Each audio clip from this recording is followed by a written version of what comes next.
here's Batman, right? We think that he's a great superhero.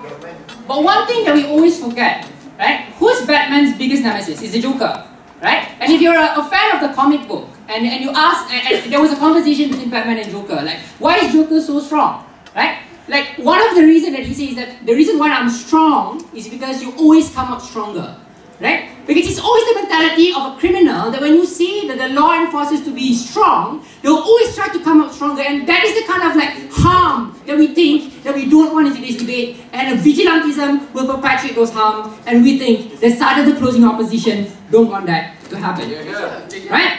I have a what is exactly in this debate. Like, firstly, I'll analyze that what exactly is the problem that makes us want to legalize vigilantism. Like, secondly, I'll answer the question of what is actually vigilantism. Like, and thirdly, I'll answer like what is actually the concept of justice, and finally, like what exactly is going to happen. But before I move on to these four things, like I just have to point a huge inconsistency by the government side. Like, firstly, the opening government says that this is a temporary measure, we're going to only apply it in high crime areas, but suddenly then the closing says, oh, we're going to apply it across the board. I think it's going to be really inconsistent in principle coming from the side of the government, right? And secondly, the huge inconsistency coming from the closing side is that they say that, oh, people is the best person to protect themselves, but at the same time, they still want law enforcers, and in Shari's word, the first person that you would call when you see a crime is still the policeman, right? So it's inconsistent, isn't it? Right? And thirdly, the huge inconsistency at their part is that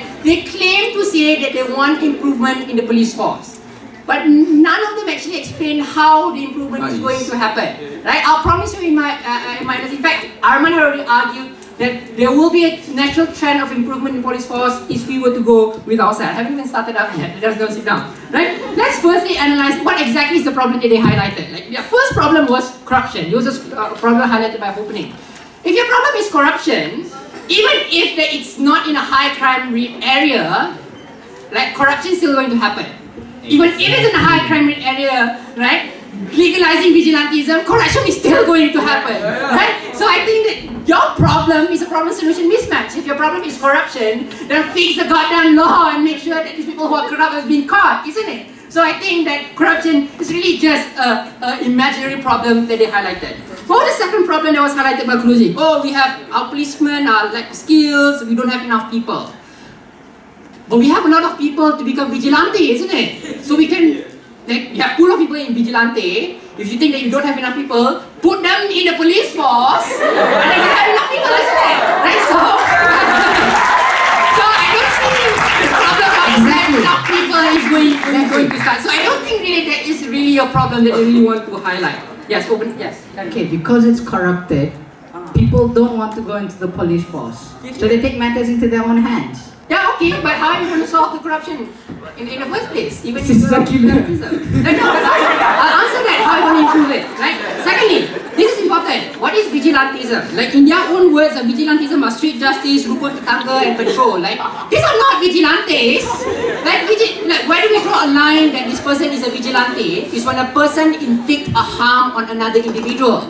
Like, rukun tetangga don't do that. They just monitor the neighborhood. That's all they do, right? So it's something that we are okay with. You have to argue that a person who commits harm to another individual, suspected criminals, deserve to get away from the punishment altogether, which is something that you didn't do, right? So I think that vigilantism is self-defense. This is not self-defense, right? Self-defense means that it's reactive and it's instantaneous, right? Vigilante act on an active basis. Even when the threat is not happening at that particular time, they actively search for people, they murder people, they beat people up. That's not self-defense, that's crime, that's harm. We think that it's not something that we're willing to tolerate on the side of the opposition. Yeah. So we think that vigilantism is about doing harm, and harm is something that we are not willing to tolerate. So let's finally go into the big chunk of the debate. Like, what exactly is justice? Right?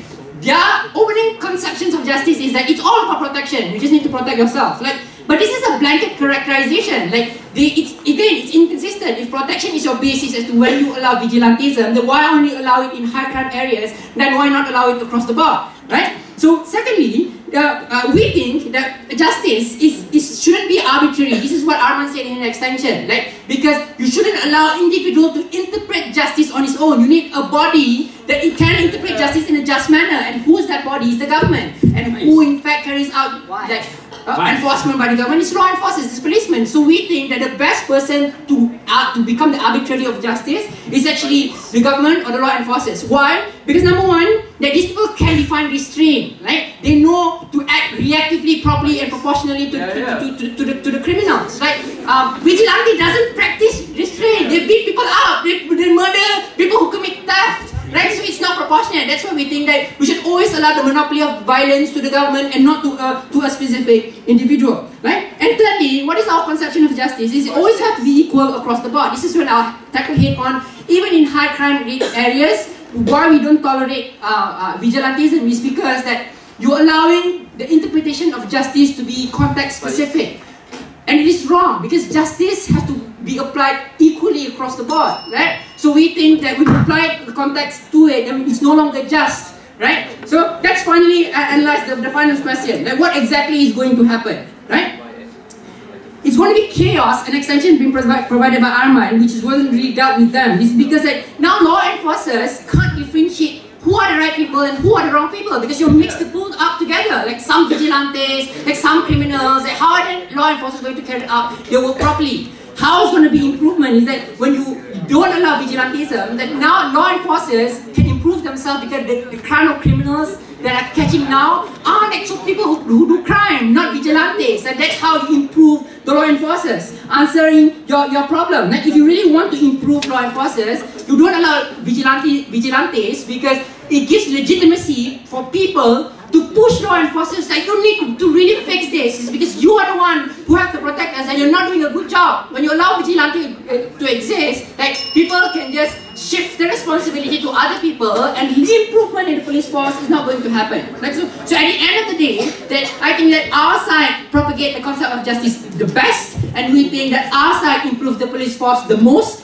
and their side is just being inconsistent. Thank you.